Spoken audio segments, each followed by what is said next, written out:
Treasure Island, Chapter 24. The Cruise of the Coracle. It was broad day when I awoke and found myself tossing on the southwest end of Treasure Island. The sun was up but still hid from me behind the great bulk of the spyglass, which on this side descended almost to the sea in formidable cliffs. Hobble-line head and mizzenmast were at my elbow, and my head bare and dark. The head bound with cliffs, 40 or 50 feet high and fringed with great masses of fallen rock. I was scarce a quarter of a mile to seaward, and it was my first thought to paddle in and land. That notion was soon given over. Among the fallen rocks the breakers spouted and bellowed, loud reverberations, heavy sprays flying and falling, succeeding one another from second to second, and I saw myself, if I ventured nearer, dashed to death upon the rough shore, or spending my strength in vain to scale the beetling crags. Nor was that all, for crawling together on the flat tables of rock, or letting themselves drop into the sea with loud reports, I beheld huge slimy monsters, soft snails as it were, of incredible bigness, 2 or 3 score of them together, making the rocks to echo with their barkings. I have understood since then that they were sea lions and entirely harmless, but the look of them added to the difficulty of the shore and the high running of the surf. I was more than enough to disgust me of the landing place. I felt willing rather to starve at sea than to confront such perils. In the meantime I had a better chance, I supposed, before me.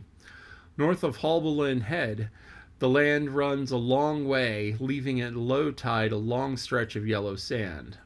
To the north of that again there comes another cape, Cape of the Woods, as was marked upon the chart, buried in tall green pines which descended to the margin of the sea. I remembered what Silver had said about the current that sets northward along the west coast of Treasure Island, and seeing from my position that I was already under its influence, I preferred to leave Haulbowline Head behind me and reserve my strength for an attempt to land at the kindlier looking Cape of the Woods. There was a great smooth swell upon the sea, the wind blowing steadily and gently from the south. There was no contrariety between that and the current, and the billows rose and fell unbroken. Had it been otherwise, I must long ago perished, but as it was, I was surprising how easy and securely my little and light boat could ride. Often, as I still lay at the bottom and kept no more than an eye above the gunwale, I would see a big blue summit heaving close by me. Yet the coracle may bounce a little, dance as if on springs, and subside on the other side into the trough as lightly as a bird. I began after a little to grow very bold, and sat up and tried my skill at paddling. But even a small change in the disposition of the weight will produce violent changes in the behavior of the coracle. I had hardly moved before the boat, giving up at once her gentle dancing movement, ran straight down a slope of water so steep it made me giddy, and struck her nose with a spout of spray deep into the side of the next wave. I was drenched and terrified, and fell instantly back into my old position, whereupon the coracle seemed to find her head again and lead me as softly as before among the billows. It was plain she was not to be interfered with, and at that rate, since I could in no way influence her course, what hope had I of reaching land? I began to become horribly frightened, but I kept my head for all that. First, moving with all care, I gradually bailed out the coracle with my sea cap.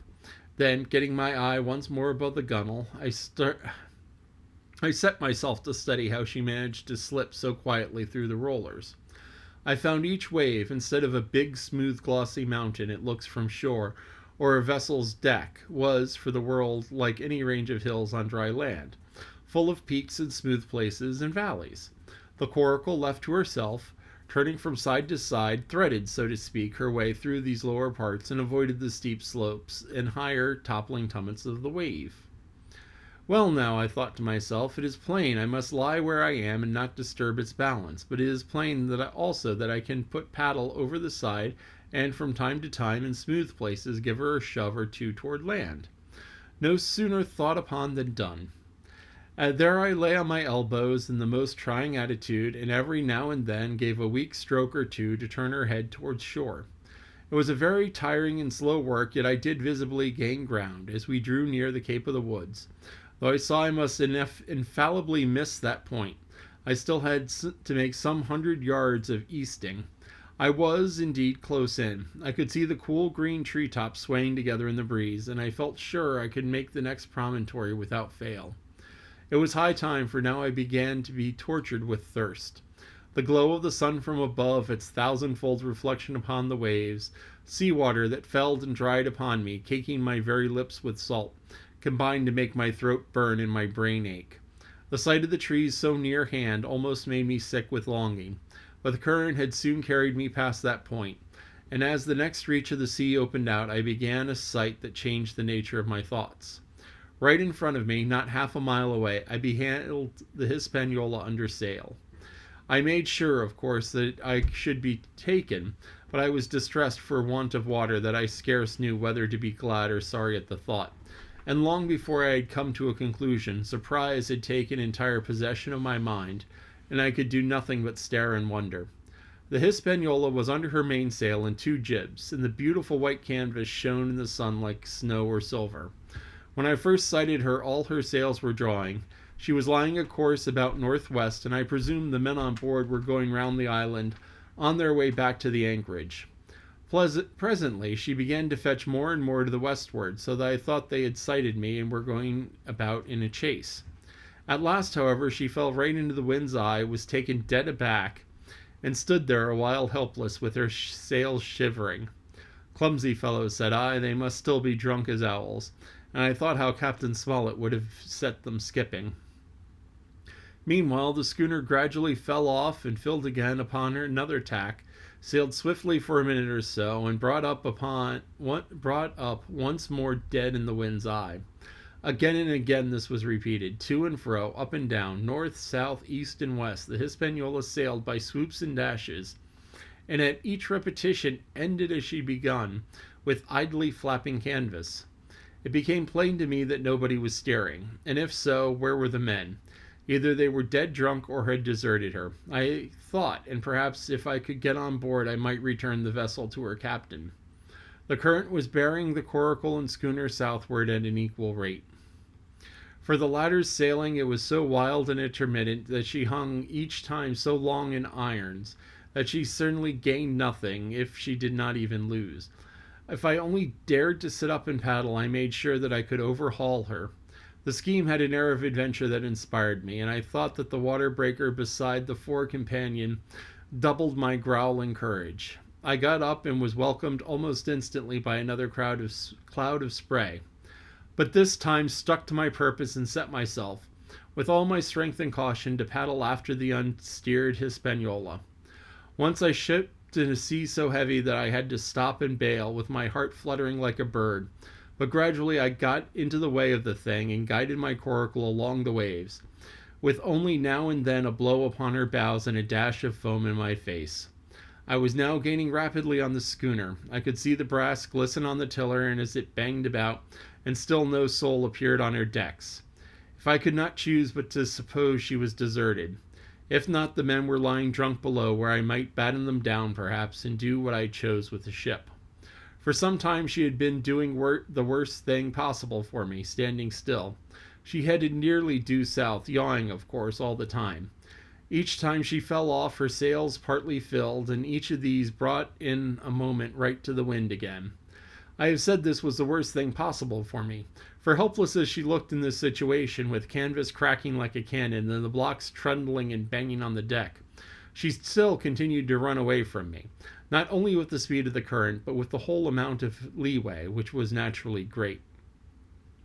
By now, at least, I had my chance. The breeze fell for some seconds, very low, and the current gradually turning her, the Hispaniola revolved slowly around her center and at last presented me her stern, with the cabin window still gaping open over the lamp table, the lamp over the table still burning on into the day. The mainsail hung drooped like a banner. She was stock still but for the current. For the last little while I had even lost, but now, redoubling my efforts, I began once more to overhaul the chase. It was not 100 yards from her when the wind came up in a clap, and she filled on the port tack and was off again, stooping and skimming like a swallow. My first impulse was one of despair, but my second was towards joy. Round she came till she was broadside on me. round still till she had covered half then, and then 2/3, and then 3/4 of the distance that separated us. I could see the waves boiling white under her forefoot. Immensely tall she looked to me from my own low station in the coracle. And then, of the sudden, I began to comprehend. I had scarce time to think, scarce time to act and save myself. I was on the summit of one swell when the schooner came stooping over the next. The bowsprit was over my head. I sprang to my feet and leaped, stamping the coracle under the water. With one hand I caught the jib boom while my foot was still lodged between the stay and the brace. And as I still clung there panting, a dull blow told me that the schooner had charged down upon and struck the coracle, and that I was left without retreat on the Hispaniola. This is the end of chapter 24. So, because both the Hispaniola and the coracle were adrift, it kind of drifted together. And they came around the island, and they were coming up the other side of the island. And Jim got up and he saw the schooner, the Hispaniola. He's like, he's going to make for it, because the ship would dart and then get so far into the wind that it would just stop. And when you cross the wind, you have to be very quick about bringing the ship around, because you don't want to be stuck with the sails dead, because it's kind of difficult to get out of that position without the wind helping you. But there are tricks to do that by moving sails and adjusting the shape of them, but that takes a whole lot more hands than just two people, especially with big sails. So what you can do is you can pull the sails a little bit more so that the sails are tilted in the direction of the boat, different than the direction of the boat, and that allows you to like get the wind in a different way. I'm not a sailor. I know a little bit about sailing, but anyway, so Jim was like, these are idiots steering the boat, and then he realized there's nobody steering the boat.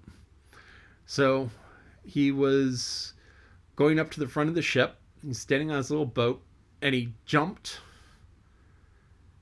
and he grabbed onto the bowsprit, which is it's a long pole off the front of the boat, and front of the ship. Sorry, it's a long pole off the front of the ship, and it's used to tie sails to. So you can stretch out this long sail jib out the front and tie it to the front, so you can have it long stretched out, and it's a triangular sail. And it's one of those sails which is useful for going back and forth. But anyway, so Jim jumped up, grabbed the bowsprit, and he's maybe stuck. Maybe he can climb up.